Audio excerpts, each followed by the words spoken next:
Hey everyone, welcome back.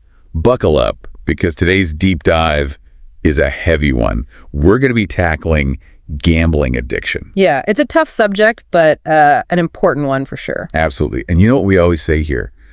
Personal stories can be incredibly powerful. Right? Oh, yeah, totally.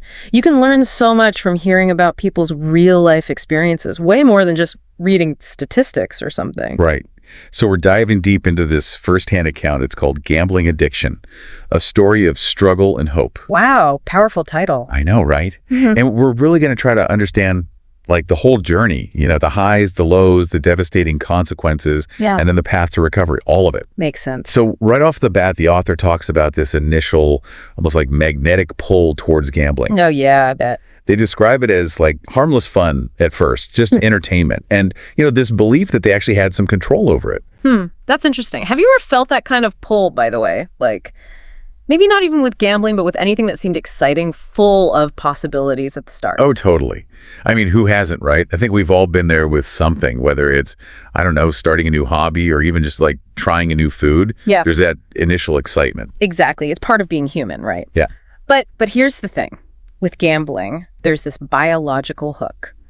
Every win, even a tiny one, triggers a flood of dopamine in your brain. Dopamine, that's the like feel-good chemical. That's it. So basically, your brain is getting rewarded for gambling, which makes you want to do it more. And the crazy thing is, even when you start losing, those early dopamine rushes can still keep you hooked.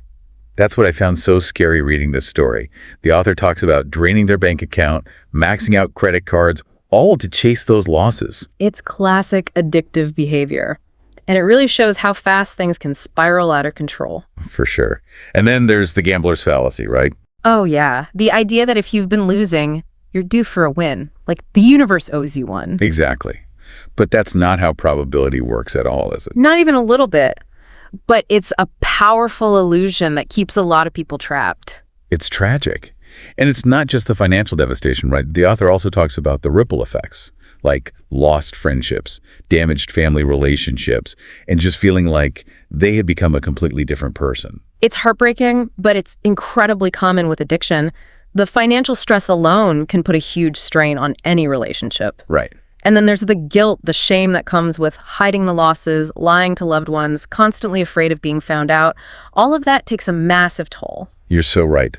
The author's honesty about that guilt, that's what really got to me. It wasn't just about the money. It was about the broken promises, the lies, the feeling of letting everyone down. That guilt and shame, it's at the core of the cycle of addiction. People get desperate to win back what they've lost, thinking it'll fix everything.